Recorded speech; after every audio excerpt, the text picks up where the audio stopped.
اسی نے انسان کو ٹھیکرے کی طرح کھنکھناتی مٹی سے بنایا اور جنات کو آگ کے شعلے سے پیدا کیا، تو تم اپنے پروردگار کی کون کون سی نعمت کو جھٹلاؤ گے؟ وہی دونوں مشرقوں اور دونوں مغربوں کا مالک ہے، تو تم اپنے پروردگار کی کون کون سی نعمت کو جھٹلاؤ گے؟ اسی نے دو دریا رواں کیے جو آپس میں ملتے ہیں، مگر دونوں میں ایک آڑ ہے کہ اس سے تجاوز نہیں کر سکتے، تو تم اپنے پروردگار کی کون کون سی نعمت کو جھٹلاؤ گے؟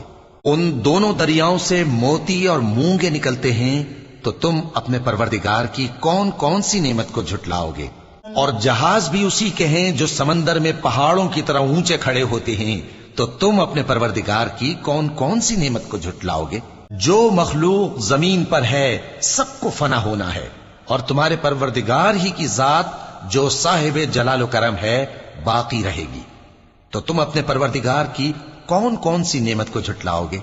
آسمان اور زمین میں جتنے لوگ ہیں سب اسی سے مانگتے ہیں، وہ ہر روز کسی نہ کسی کام میں ہوتا ہے، تو تم اپنے پروردگار کی کون کون سی نعمت کو جھٹلاؤ گے؟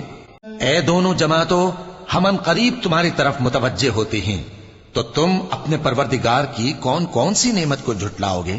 اے گروہ جن و انس، اگر تمہیں قدرت ہو کہ آسمان اور زمین کے کناروں سے نکل جاؤ تو نکل جاؤ، اور زور کے سوا تو تم نکل سکنے ہی کہ نہیں، تو تم اپنے پروردگار کی کون کون سی نعمت کو جھٹلاؤ گے؟